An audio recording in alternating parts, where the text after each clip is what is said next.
हरि शरणं हरि शरणं हरि शरणं हरि शरणं।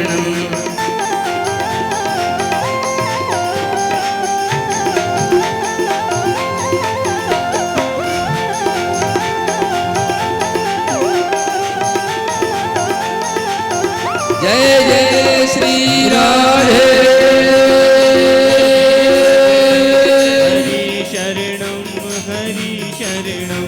हरि शरणं हरि शरणं हरि शरणं हरि शरणं हरि शरणं हरि शरणं हरि शरणं हरि शरणं।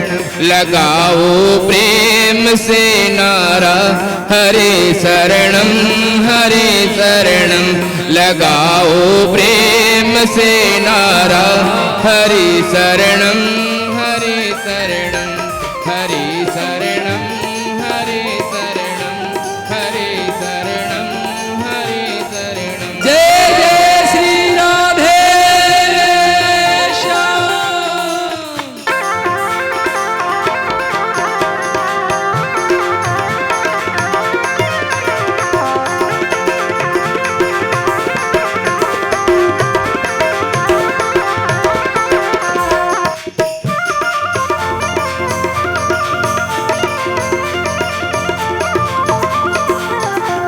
लगाओ प्रेम से नारा हरि शरणम हरि शरणम। लगाओ प्रेम से नारा हरि शरणं हरि शरणं हरि शरणम हरि शरणम हरि शरणम हरि शरणं। जय जय श्री राधे। और प्रिय सज्जनों, वो एक ही मंत्र बोलते क्या? हरि हरि भगवान की।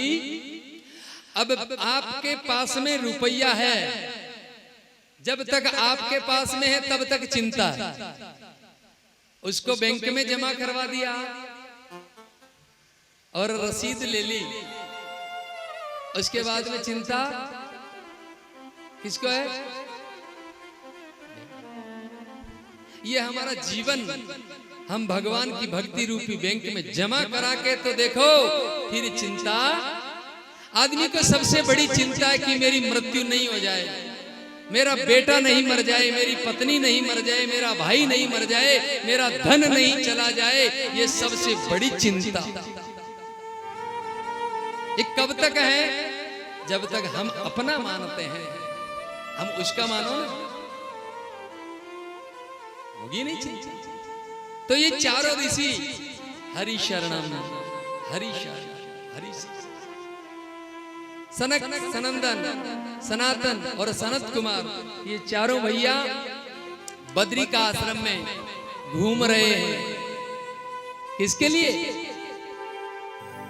हम तीर्थों में जाते हैं घूमने के लिए।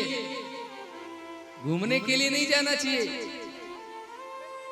वहां जा रहे हो तो किसी अच्छे संत से सत्संग सुनो तो ही वहां पर सार्थक, नहीं तो पानी वही है, पानी यही है, खाने पीने की चीजें यही है, खाने पीने की चीजें वही है।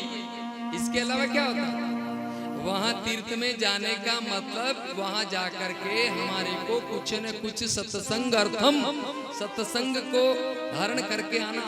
तो ये चारों भाई बद्री का आश्रम में सत्संग के लिए घूम रहे हैं, और जिनका जीवन कथा मात्रिक जीवन है, जीवन कथा के निमित्त है उनका पूरा जीवन। और वो चारों भाई बद्री का आश्रम में सत्संग की खोज में घूम रहे हैं। चलो चारों भाई सत्संग करते हैं। कैसे करते हैं? बोले एक वक्ता बनता है और 3 श्रोता बनते हैं, फिर एक वक्ता, फिर 3 श्रोता, फिर एक वक्ता और 3 श्रोता। भगवान की भक्ति करते ही रहते हैं। तो ये बद्री का आश्रम में घूम रहे थे और उसी समय क्या देखा? नारद जी। नारद जी को देखा उन्होंने, और नारद जी भग रहे, दौड़ रहे। महाराज और नारद जी की दशा क्या है?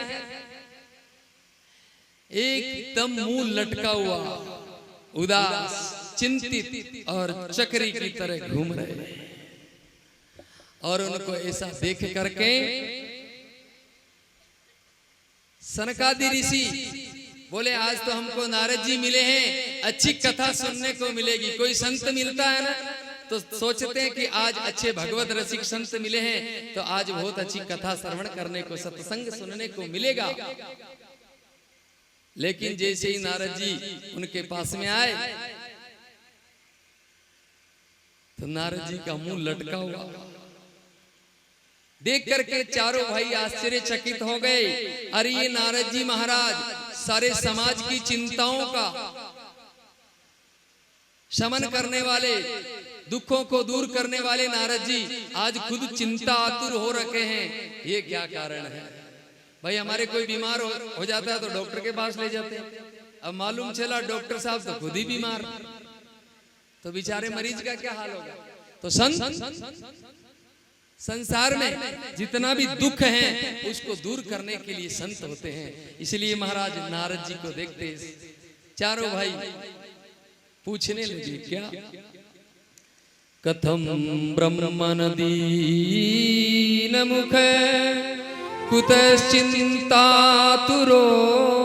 भवान त्वरितं गम्यते कुत्र कुत्र चागमनं तव इदानीं शून्यचितोऽसि गतवितो यथा जन तवेदं मुक्तसंगस्य नोचितं वदकारणम् भो ब्राह्मण कथम दीन मुख। अरे नारद जी महाराज, आपका मुख इतना उदास कैसे है? लटका हुआ मुंह लेकर के आप कहाँ घूम रहे हो? क्या चिंता सता रही है? ये भागे भागे कहाँ से आ रहे हो और कहाँ जा रहे हो? गत भी तो यथा जन है। हे महाराज, कहाँ से आए, कहाँ जा? ये जब बात पूछी और नारद जी को पूछा, नारद जी जैसे किसी महान कर्पण कंजूस का कोई धन गम गया हो, धन चला गया हो, वो चिंता में आतुर रहता है, वैसे आप इतने चिंतित? अरे आपके पास में तो रहने के लिए एक झोपड़ी भी नहीं है और आप तो 2 घड़ी से ज्यादा कहीं रुकते भी नहीं हो, फिर तुम्हारा क्या चला गया? तो तुमको इतनी चिंता हो रही है? नोचित वद कारण,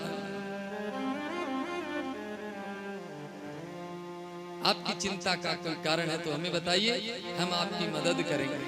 देखिए 4 चीजें जो होती है ना, उनकी संकट आने पे परीक्षा होती है 4 चीजों की: धीरज, धर्म, मित्र और नारी। धीरज कितना रख सकते हैं, धर्म कितना निभा सकते हैं, मित्र हमारी कितनी मदद कर सकते हैं, और नारी पत्नी हमारी कितनी हितैषी। तो चारों भैया मिले हैं और नारद जी ने कहना आरंभ किया कि क्या बताऊं।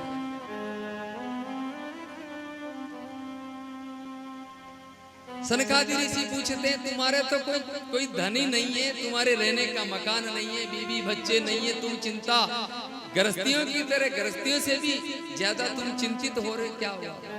और तुम्हारा धन, संतों का धन कौन सा होता है?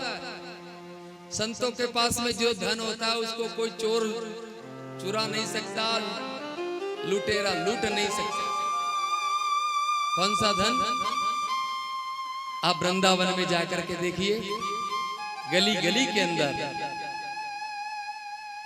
क्या जवान, क्या युवा और 70-80 साल के, 60 साल के बूढ़े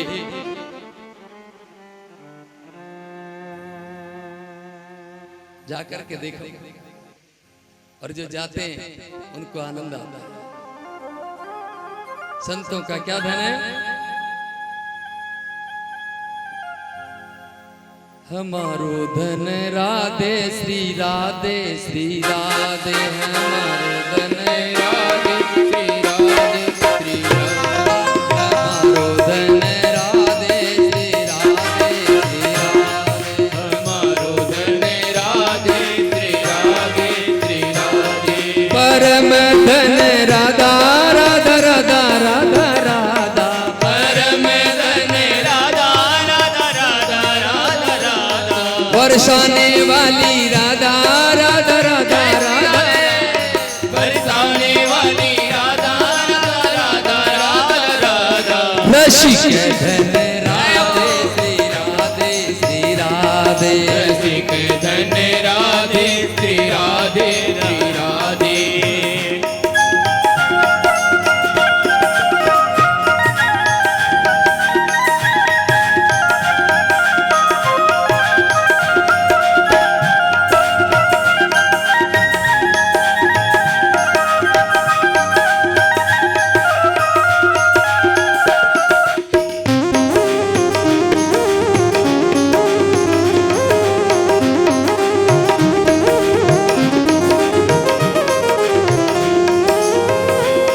मोहन की प्यारी राधे राधे राधे राधे राधे, मोहन की प्यारी राधे राधे राधे राधे राधे, गिरधर की प्यारी राधे राधे राधे राधे राधे, गिरधर की प्यारी राधे राधे राधे राधे राधे, वृषभान दुलारी राधे श्री राधे श्री राधे, वृषभान दुलारी राधे श्री राधे श्री राधे, परम धन राधे राधे राधे राधे राधे, हमारा रसिक धन राधे श्री राधे राधे, रसिक धन राधे श्री राधे श्री राधे, रसिक धन राधे श्री राधे श्री राधे, रसिक धन राधे श्री गाइए बड़े प्रेम से,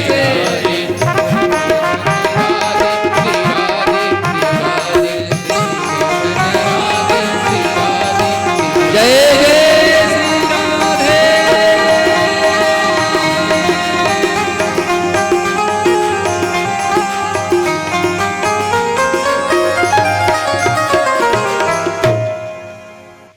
तो प्रभु नाम का धन संतों का धन होता है, भगवान के नाम का धन संतों के पास होता है, जिसको कोई दुनिया में चुरा सकता नहीं, लूट सकता नहीं। धन की सबसे बड़ी चिंता, धन को कमाने में चिंता, उसको रखने में चिंता, कहीं इनकम टैक्स नहीं आ जाए, कहीं चोरी नहीं हो जाए। धन की सबसे बड़ी चिंता होती है महाराज, लेकिन संतों के पास में जो धन होता है कोई चिंता नहीं, और कितना ही कमाओ और कितना ही बांटो, जितना बांटो उतना बढ़ता ही जाएगा, कोई चिंता नहीं। नारद जी महाराज ने कहा कि हे अग्रजों, दंडवत प्रणाम, मैं आपको प्रणाम करता हूं और मेरी चिंता का कारण बताता हूं। बोले क्या? कि मैं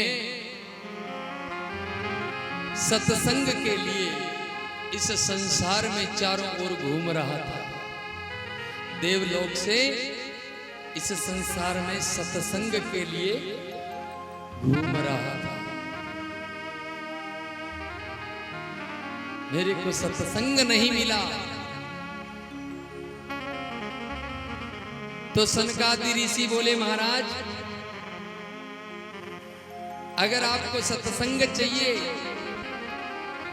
सत्संग चाहिए था तो कहीं तीर्थों में जाते, संतों के पास जाते, तीर्थों में संत मिलते हैं तो वहां सत्संग मिलता आपको। नारद जी महाराज बोले महाराज तीर्थों में ही तो गया था, मैं कोई दिल्ली बंबई हैदराबाद थोड़ी गया था, तीर्थों में गया। बोले कहां गए? तो नारद जी महाराज बता रहे हैं, पुष्करम च प्रयागम च काशी च गोदावरीम तथा हरिक्षेत्रं कुरुक्षेत्रं श्रीरङ्गसेतु बन्धनम् एवमादिषु तीर्थेषु ब्रह्माण्डतस्ततः। कहाँ गए? पुष्कर। सभी तीर्थों का गुरु है तीर्थराज पुष्कर। नारद जी पुष्कर भी आए। प्रयाग भी गए, जहां पर 3 नदियों का संगम होता है, कुंभ का मेला लगता है प्रयाग। काशी में गए, गोदावरी नदी के तट पर गए, हरिद्वार में गए, कुरुक्षेत्र में गए, श्रीरंग क्षेत्र में गए और सेतु बंधन रामेश्वर में गए। बहुत से तीर्थों में गए। नारद जी कह रहे मैं गया इन तीर्थों में, काशी, गोदावरी, हरिद्वार, पुष्कर, प्रयाग, सब जगह। तो बोले आपको संत नहीं मिले? बोले मिले, संत जरूर मिले, लेकिन क्या देखा मैंने? पाखंड निरिता संता। संतों में पाखंड की प्रवृत्ति, पाखंड परायण होते जा रहे हैं। पापस्य खंड इति पाखंड, पाप का ही एक खंड जिसका नाम पाखंड। संतों ने अपनी दिनचर्या को, अपनी महिमा को कम कर दिया, दिनचर्या को सही नहीं रखा। जो संत जिस गद्दी पे हैं वहां वो होना चाहिए, वो तपस्या होनी चाहिए, वो साधना होनी चाहिए, वो साधकों को बनाना चाहिए, वो साधकों को ज्ञान सुनाना चाहिए, लेकिन नहीं। बोले क्या देखा? पाखंड निरिता संता। संतों में पाखंड की प्रवृत्ति, पाखंड परायण होते जा रहे हैं। पापस्य खंड इति पाखंड। बोले क्या पाखंड देखा? बोले ये बंगला किसका है? इतना बड़ा विशाल बंगला किसका? बोले त्यागी जी महाराज का। बंगला किसका? त्यागी जी का। अब त्यागी है तो फिर कैसे बना बंगला? बंगला किसका? बोले त्यागी जी का। बोले बच्चों की आवाज कहां से आ रही है? इतने अल्लाह गुल्ला बच्चों की आवाज कहां से आ रही है? बोले मोनी बाबा के आश्रम से। मोनी बाबा अर्थात मौन रहना चाहिए। तो इतना अल्लाह गुल्ला कहां से हो रहा है? बोले मोनी बाबा के आश्रम से। ये बच्चे किसके हैं? ये ब्रह्मचारी जी के। अब ब्रह्मचारी हैं तो फिर बच्चे कहां से आए? हाँ? नारद जी कहते हैं संतों की परिभाषाएं बदल गई है। त्यागी जी को बंगला, ब्रह्मचारी जी के बच्चे, मौनी बाबा के शोरगुल हो रहा। कहां भक्ति बची है महाराज? तपसी धनवंत दरिद्र ग्रही, तपसी धनवंत दरिद्र ग्रही, कली को तुकता तन जात कही। तपसी धनवंत दरिद्र ग्रही, तपसी धनवंत दरिद्र ग्रही, कली को तुकता तन जात कही।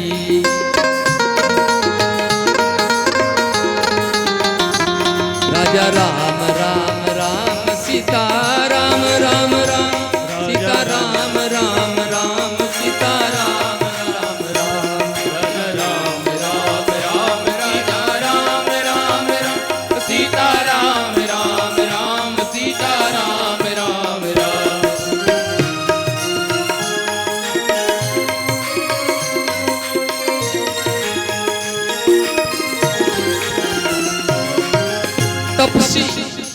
तपस्वी धनवंत और दरिद्री गरही गृहस्थी बेचारे दरिद्र में दबता और कलि कौतुक तात न जात कही। ये कलयुग का प्रभाव ही ऐसा है। इसलिए नारद जी महाराज कह रहे हैं कि महाराज संतों में विरक्तता नहीं है। युक्त आहार विहारस्य युक्त चेष्टस्य कर्मसु युक्त स्वप्नावबोधस्य योगो भवति दुःखा। युक्ति नहीं है तो पहले संत जितने विरक्त होते थे उतने ही महान माना जाता था, किंतु आज अगर आपके बड़ा आश्रम नहीं है, संत हो बहुत बड़ा आश्रम नहीं है, तो जनता मानेगी नहीं कि ये काय का संत है। जब तक 1000 2000 5000 चेले नहीं है तब तक ये काय का बाबा जी ये क्या ज्ञान सुना सकता है, इससे क्या कल्याण हो सकता है। हाँ? तो नारद जी बड़े दुखी और अपने अग्रजों को कह रहे हैं महाराज मैं गया तीर्थों में तो तीर्थों की ये दशा देखी, संतों की ये दशा देखी। आज आप पुष्कर में जाइए, अगर आपको रात को रुकने में कमरा चाहिए तो मिलेगा ही नहीं, और अगर मिलेगा तो आप रह नहीं पाओगे, क्योंकि एक नाइट के लगभग 5000 10,000 15,000 रुपए किराया का क्यों लगता है कि वहां पर विदेशी आते हैं, तीर्थ करने के लिए नहीं आते। तीर्थों में भाव से जाएंगे तो पाप मिटेंगे, नहीं तो और लेकर के आएंगे। तीर्थों में जाना है तो शुद्ध भाव से जाओ। पिकनिक मनाने के लिए जा रहे हो तो महाराज पाप लेकर के आओगे। नानक जी महाराज ने लिखा कि नानक चाल्यो तीर्था तन कपटी मन चोर, आयो पाप उतार बा 9 मण ले आयो, 9 मण और लिए रहे हो। उतार नहीं गया था लेकिन श्रद्धा से नहीं गए। तीर्थों में बड़े भाव से श्रद्धा से सात्विकता से जाना चाहिए। तीर्थों में अर्धनग्न कपड़े पहने हुए लेडीज और जेंट्स घूमते रहते हैं। अरे वहां तो सात्विकता होनी चाहिए महाराज। भगवान की तपोस्थली है, संतों की तपोस्थली है। हजारों हजारों हजारों संत वहां तपे हुए हैं। कौन कहे जिसकी लाठी उसकी भैंस हो रखी है कलयुग में, चाहो जो करो कुछ नहीं। इसलिए महाराज नारद जी कहते हैं कि मैं संतों के यहाँ से निराश होकर के आया। फिर मैंने सोचा चलो गृहस्थों को देख लेते हैं, गृहस्थों के यहाँ तो भक्ति होगी, गृहस्थियों के चलो। और गृहस्थियों के जब मैं गया तो क्या देखा, तरुणी प्रभुता गे शाल को बुद्धिदायक है, कन्या विक्रियणो लोभा दंपती नाम च कलकनम, दंपती नाम च कलकनम। मैंने गृहस्थों के यहाँ क्या देखा कि माता पिता की सेवा तब तक की जाती है, कब तक, जब तक देवी जी के तिजोरी की चाबी हाथ नहीं लगती। जैसे ही चाबी हाथ में लगी और माता पिता को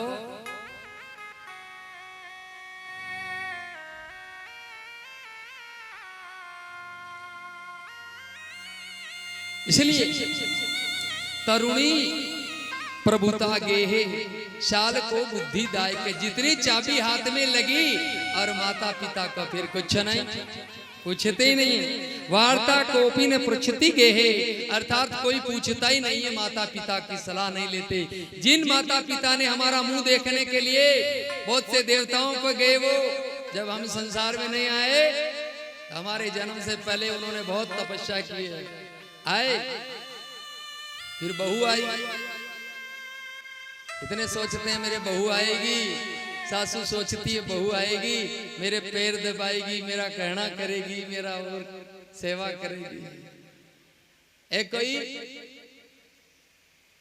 लेडीज थी, कोई महिला, तो वो कोई संत के पास में गए कि महाराज थे उपाय करो, तो मेरे भी एक उपाय करो ना। बोले काई कि मारे बेटे भी कोई ब्याह करो।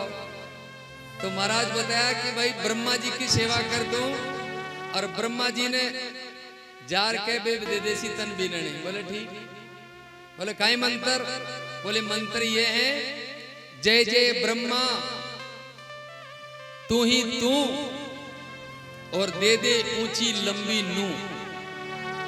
नू नाम पंजाबी में बहू को नू कहते हैं, नू।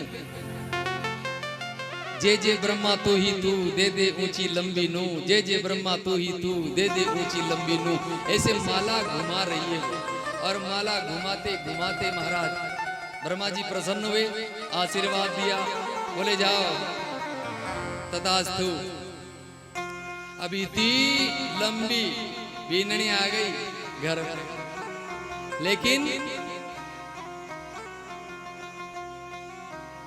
बहू नहीं आई, बहू रानी आ गई।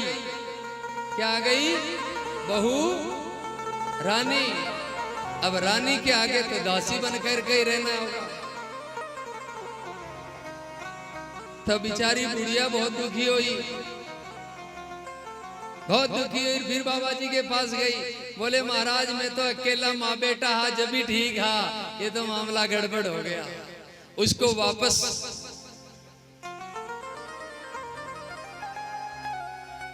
तो महाराज बोले न तो मैंने तेरे को दी है, न मैं लूंगा। तू ली कहां से? बोले ब्रह्मा जी से। तो जा फिर माला फेर। बोले अब क्या फेरू? बोले जय जय ब्रह्मा जय जय जय, और जैसे दी थी वैसे ही ले। जय जय ब्रह्मा जय जय जय, जैसे दी थी वैसे ही ले। मारी तो लेर छुड़ा।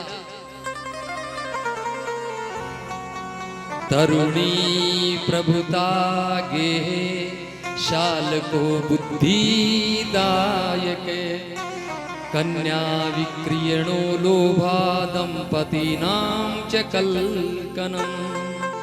मैंने गृहस्थियों के यहाँ देखा, जब तक तिजोरी की चाबी हाथ नहीं आई तब तक माता पिता सासू ससुर की सेवा। फिर वो देवी जी कहती है देखो जी मैं भी अपनी माँ को छोड़ के आई हूँ, पिताजी को छोड़ के आई हूँ, पूरे परिवार को छोड़ के आई हूँ, चलो अब तुम भी छोड़ो। बेचारा क्या करे, घनी दोरी सगाई हुई, घणो दोरो ब्याह हुआ, अब भी ने छोड़ दे तो फिर बाको चलो ठीक है भाई तू कहेगी।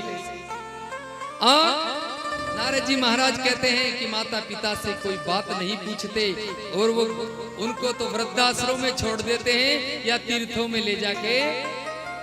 अभी कुंभ का मेला लगा था महाराष्ट्र में, नासिक में।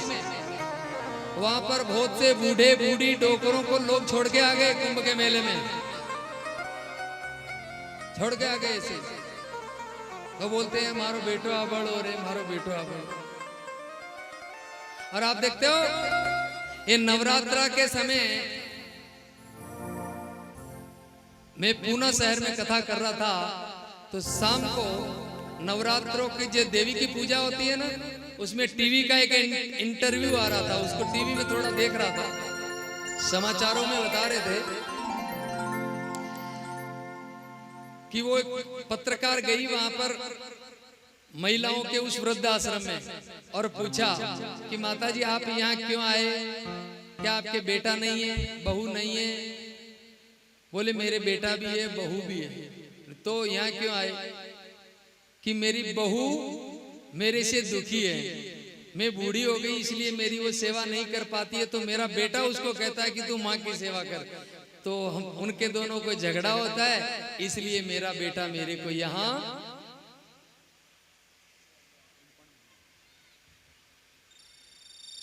कई माताओं को ऐसे ही पूछा, अरे जिस माँ ने जन्म दिया उसको वृद्धाश्रम में छोड़ दिया। और लोग देखिए कितनी विडंबना की बात है कि लोग जीण माता का चले जावेला पैदल, बकरा पाडा भैंसा जो भी प्रसाद आदि लेकर के, और अपनी जन्म देने वाली माँ को थाम रहा। जिस माँ ने हमको जन्म दिया दिल उसका दुखाना ना चाहिए। जिस माँ ने हमको जन्म दिया दिल उसका दुखाना ना चाहिए। जिस भजन में राम का नाम न हो उस भजन को गाना ना चाहिए। जिस भजन में राम का नाम न हो उस भजन को गाना ना चाहिए।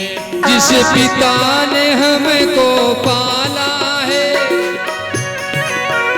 जिस पिता ने हमको पाला है दिल उसका दुखाना ना चाहिए।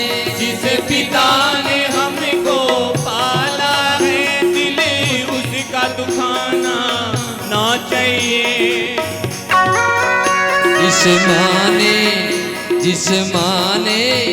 जिस माँ ने हमको जन्म दिया उसे भुलाना ना चाहिए।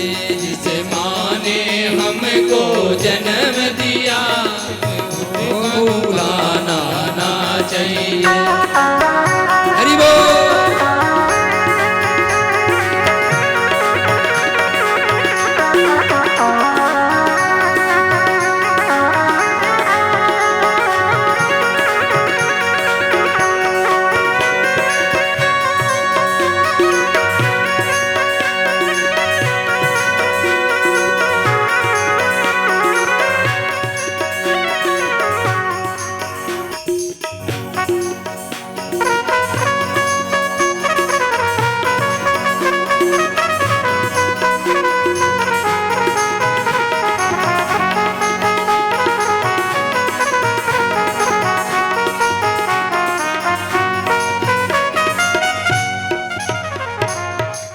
जिन माता पिता ने हमको जन्म दिया उनका आदर सत्कार करना चाहिए, अभिनंदन करना चाहिए। मात्र समो नास्ति परम गुरु है। माँ के समान कोई गुरु।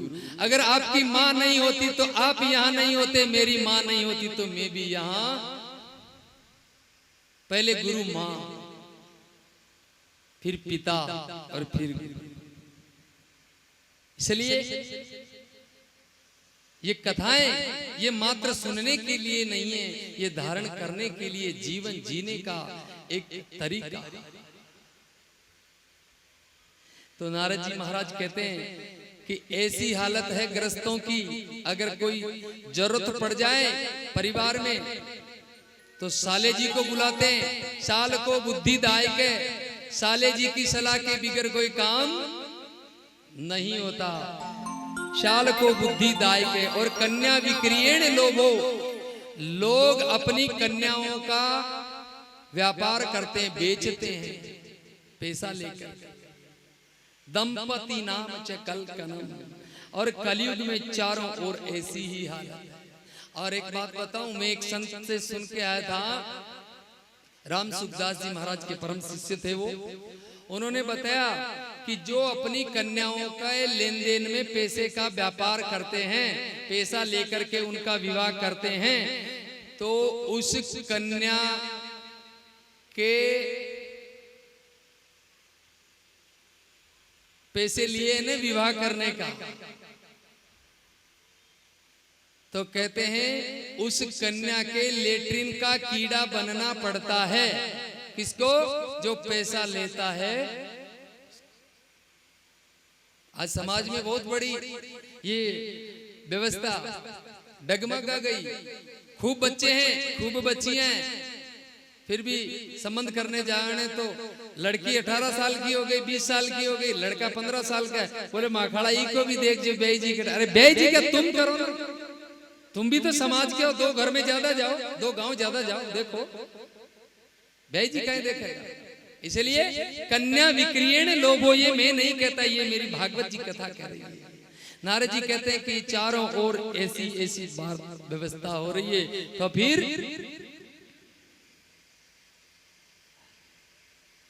मैं बड़ा दुखी हो गया, और दुखी होते होते मैं घूम रहा था। इतने में मैंने सोचा कि चलो कहीं नहीं तो मेरे गोविंद की अवतार स्थली, लीला स्थली वृंदावन में चलूं।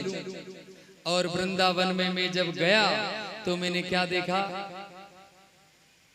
नारद जी महाराज सनकादिकों को कह रहे हैं कि मैं वृंदावन में जैसे ही गया और मैंने क्या देखा, तत्राश्चर्यमया दृष्टम श्रुता तनु मुनीश्वरा एका तु तरणी तत्र निषणा खिन्न मानसा। वृंदावन में मैंने देखा कि एक युवती खिन्न मानस होकर के बैठी हुई और दो बुढ़े उसके सामने पड़े हुए हैं और कुछ देवियां उसको पंखा हिला रही है। तो मैंने सोचा ये क्या आश्चर्य है, ये बूढ़े पड़े हैं तो एक औरत बैठी है, ये क्या? तो संत का हृदय नवनीत के समान होता है। नवनीत अर्थात जो मक्खन निकलता है ना सुबह सुबह, घी मक्खन, ऐसा संत का हृदय। संत हृदय नवनीत समाना, संत हृदय नवनीत समाना, संत हृदय नवनीत समाना, संत हृदय नवनीत समाना, संत हृदय नवनीत समाना, संत हृदय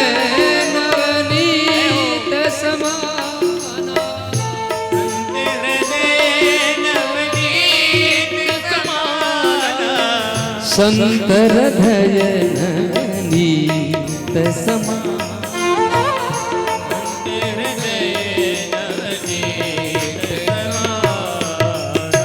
तरवर सरवर संत जना, चौथा वर्षे में परमार्थ के कारणे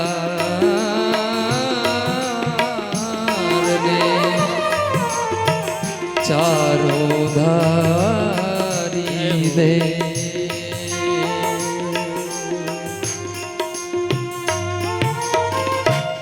तरवर सरवर संत और चौथा वर्षे में परमार्थ के कारण चारों धारी, ये परमार्थ के लिए आए। और संत ने जैसे ही देखा है कि एक औरत बैठी बैठी रो रही है, उसके सामने दो बुढ़े पड़े हैं और कुछ देवियां हवा कर रही हैं, तो नारद जी जैसे ही पास में गए तो नारद जी को मन में विचार आया कि मैं अंदर जा रहा हूं, कोई आदमी तो है ही नहीं, आदमी है वो तो सो रहे हैं, बुढ़े पड़े, एक माता बहने का समाज बैठा हुआ है। और नारद जी दूर ही खड़े हो गए, बोले मैं अगर कदाचित इनके अंदर चला जाऊं और जाने के बाद में कहीं ये उल्टा सुल्टा जवाब दे दे, बोले क्यों? कि ये कह दे कि ओ बाबा तुम यहाँ लेडीजों में कहाँ घुसे चले आ रहे हो, पूरी औरतें बैठी है, तुम्हारा क्या काम है यहाँ पर? क्यों? कि ये माता बहने इनकी एक प्रकृति है, थोड़ा सा कुछ कह दिया तो 1 मिनट में और दूजे मिनट में हंसी और 1 मिनट में रोना, ये प्रकृति माता बहन। नारद जी जानते इस बात को और नारद जी कहते हैं कि मैं तो रुक गया और पीछे मुड़ गया। और जैसे मैं पीछे मुड़ा और मेरे को मुड़ते हुए को देख करके आवाज लगाई, किसने? उस नव युवती ने। भो भो साधु क्षणं तिष्ठ मच्चिन्तामपि नाशये, दर्शनं त्वलोकस्य सर्वतागहरं परम्। हे महाराज जी, कहाँ भागे जा रहे हो? एक मिनट रुकिए, एक क्षण रुकिए। आप जैसे संतों का दर्शन मात्र से ही जीवन के पाप ताप अभिशाप मिट जाते हैं। तो हे महाराज, आप मेरे दुख का निवारण कीजिए, मेरे दुख को दूर कीजिए। क्योंकि संत संसार में सुख देने के लिए आते हैं।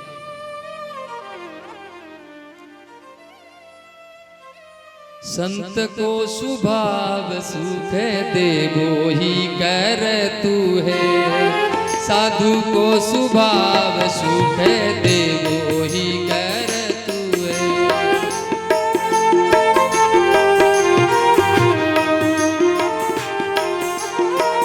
संत को स्वभाव सुख देवो ही कर तू है, साधु को स्वभाव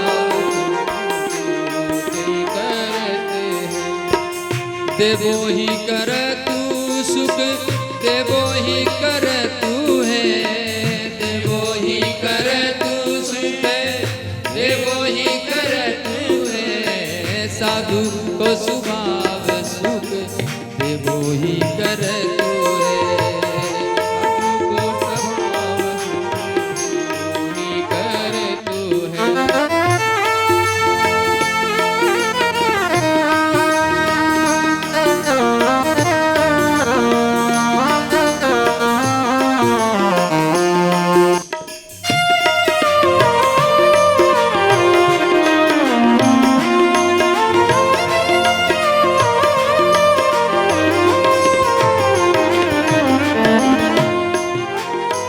जैसे जगमाय भृंग कीट को पलटावे अंग, जैसे जगमाय भृंग कीट को पलटावे अंग, लेकर उड़े आप संग भृंग ही कर तू है, लेकर उड़े आप संग भृंग है,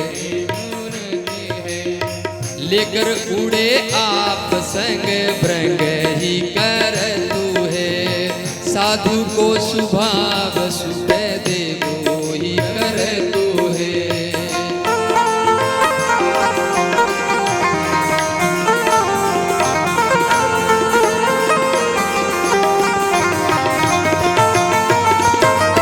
संत क्या करते हैं? एक लट होती है ना, लट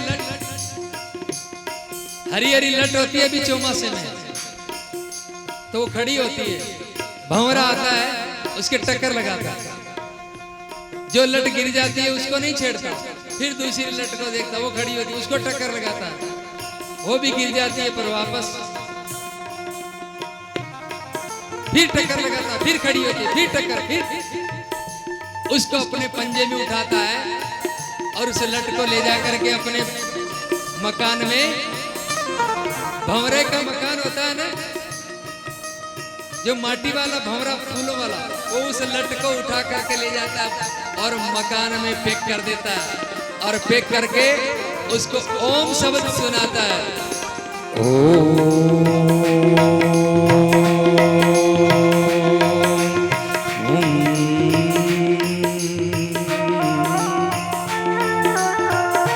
और वो गुंजार शब्द सुनते सुनते सुनते उस लट का पानी हो जाता है और पानी से फिर भंवरा बन जाता है, और जैसे उसके पंख आते हैं उस पंख आते ही भंवरा अपने साथ में उड़ा के ले जाता है और अच्छे अच्छे बागों में सुगंध दिलवाता है। यहाँ लिखते स्वामी जी, जैसे जगमाय भृंग कीट को पलटावे अंग, जैसे जगमाय भृंग कीट को लेकर उड़े आप संग भृंग ही कर तू है, लेकर उड़े आप संग भृंग ही कर तू है, संत को स्वभाव सुख देवो ही कर तू है।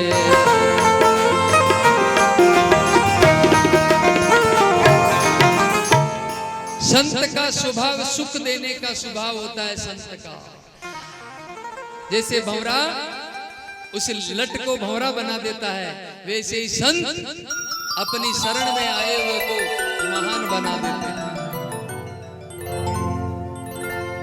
इसलिए महाराज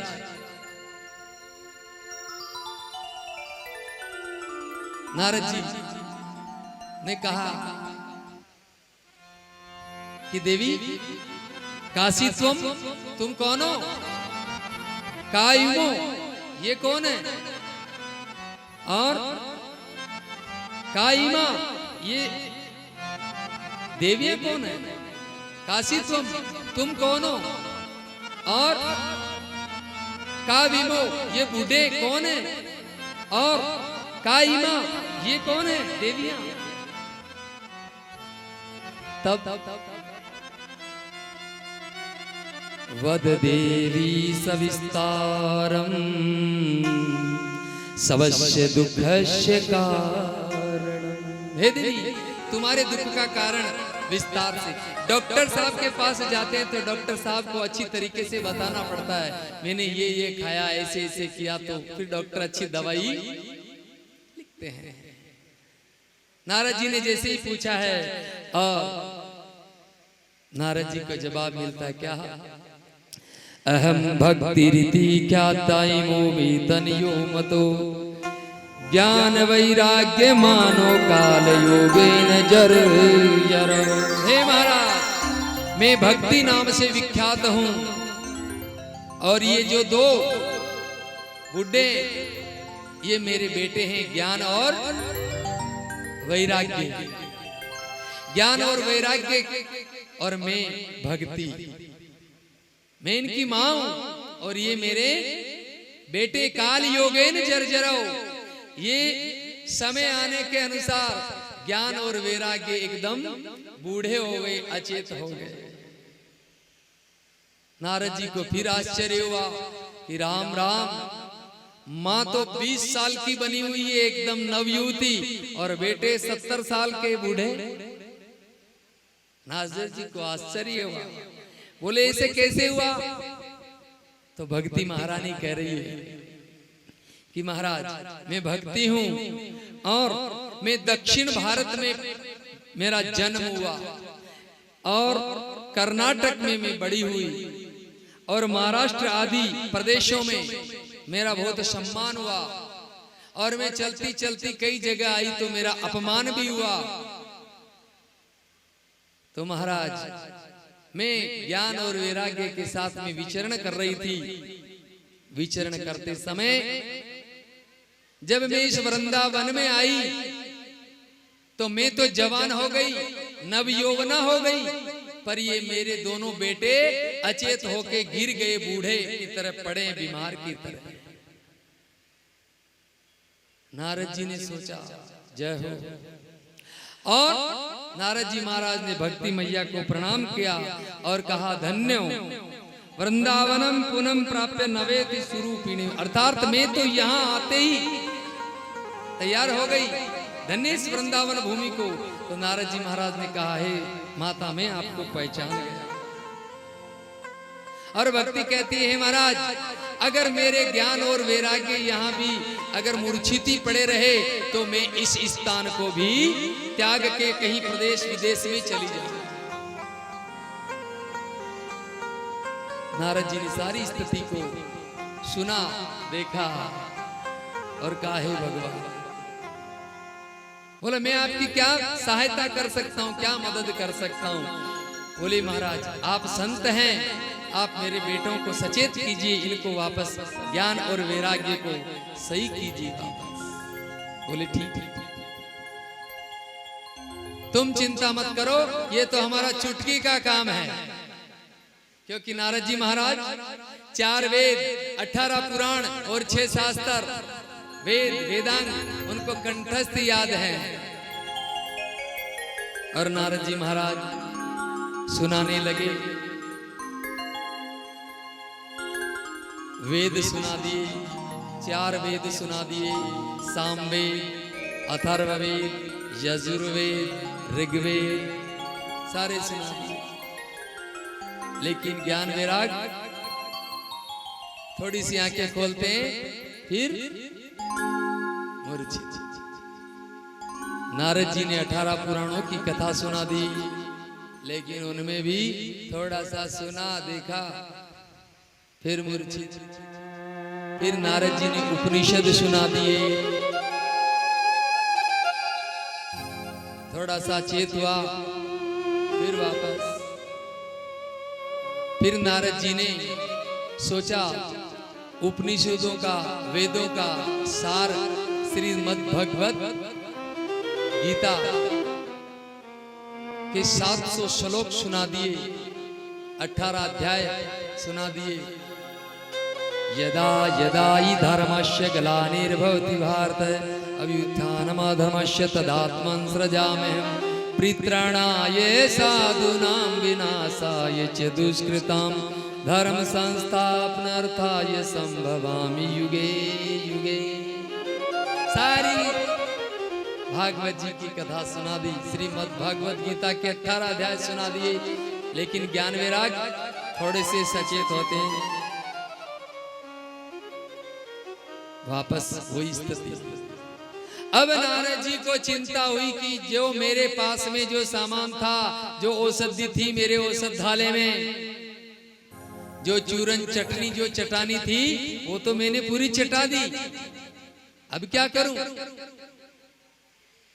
और मैंने इनको वादा कर लिया है भक्ति से कि तुम्हारे ज्ञान वैराग्य को मैं पुष्ट कर दूंगा, तैयार कर दूंगा, नवयौवन कर दूंगा।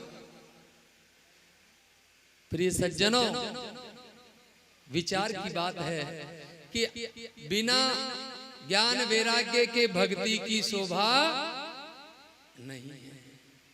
ज्ञान वैराग्य होगा तो भक्ति की शोभा होगी। इसलिए भक्ति कहती है कि महाराज अब क्या? तो बोले आप चिंता मत करो, आप चिंता मत करो, मैं कोई न कोई उपाय करता हूं, दूसरा उपाय करता हूं। और नारद जी महाराज ने वहां से रवाना हुए नारद जी, और कहाँ आए? घूमते घूमते बद्री का आश्रम में।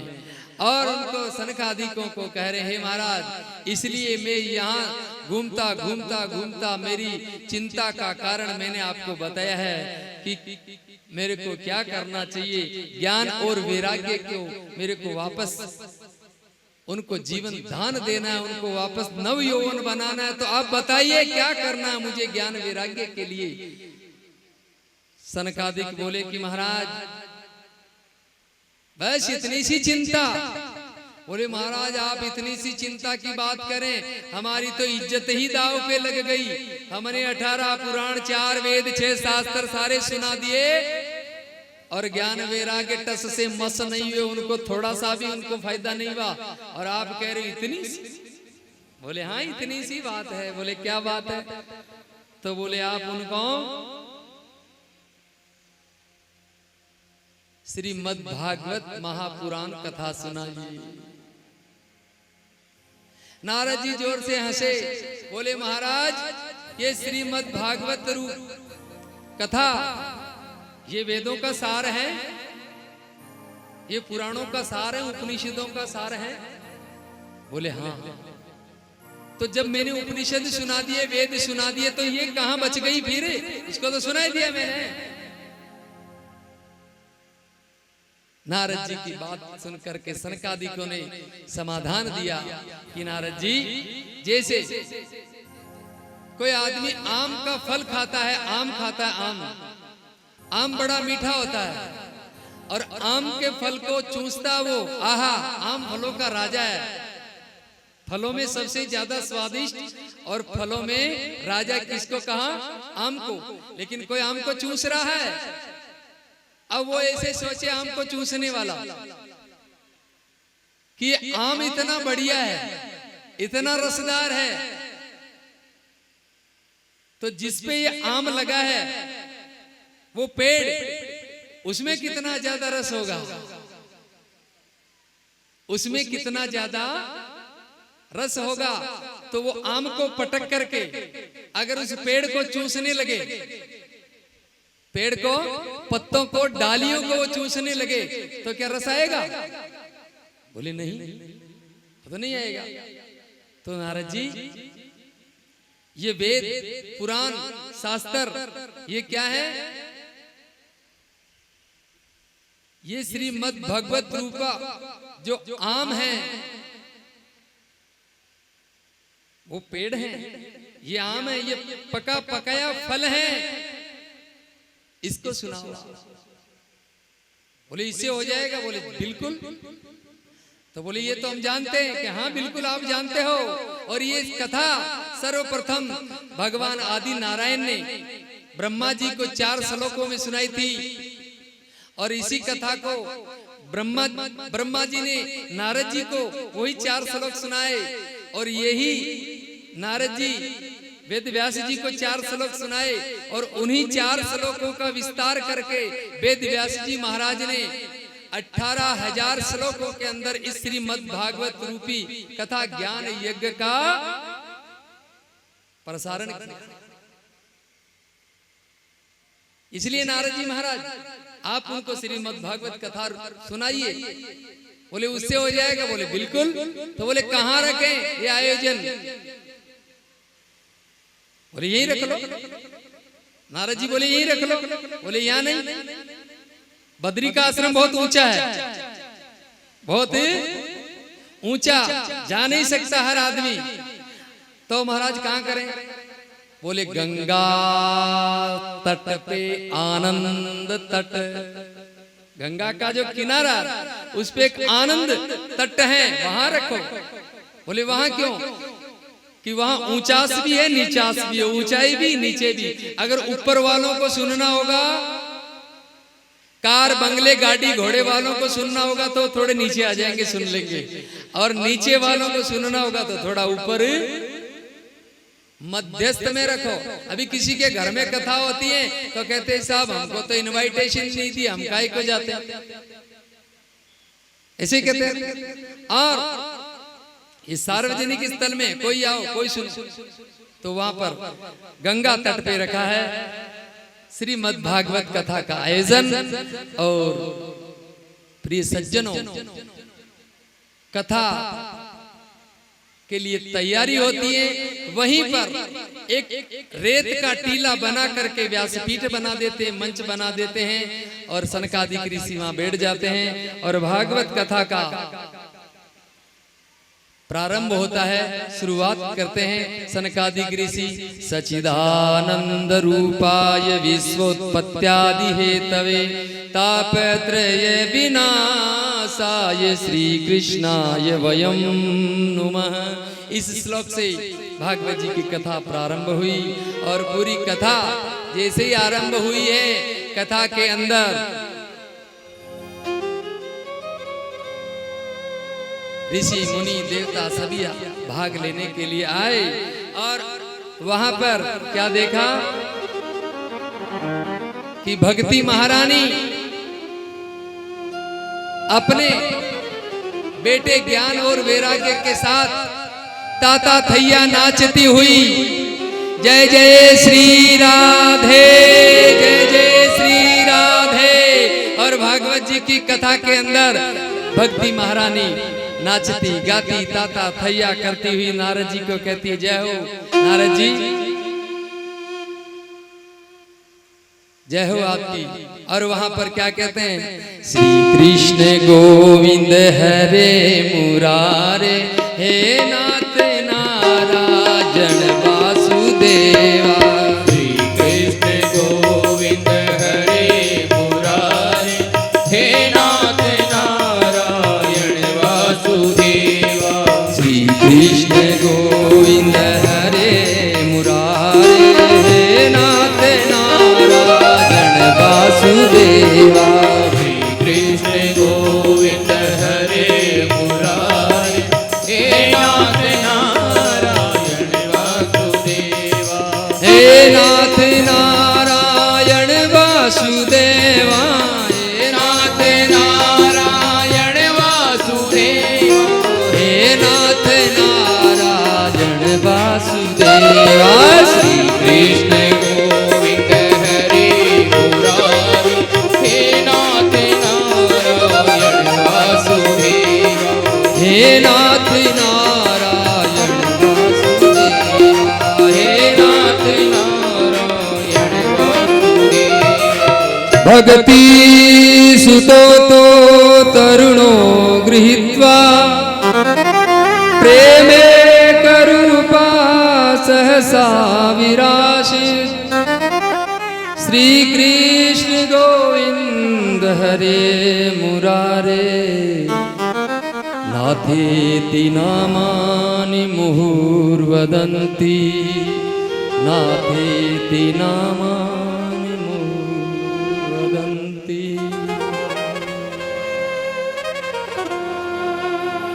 भक्ति करिता छूटे मारो प्राण प्रभु जी ये वरी मागो जय हो। भक्ति करिता छूटे मारो प्राण प्रभु जी जो वरी मागो जी। भक्ति करिता छूटे मारो प्राण प्रभु जी जो वरी मागो जी। प्रभु जी जो वरी मागो जी।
बना लो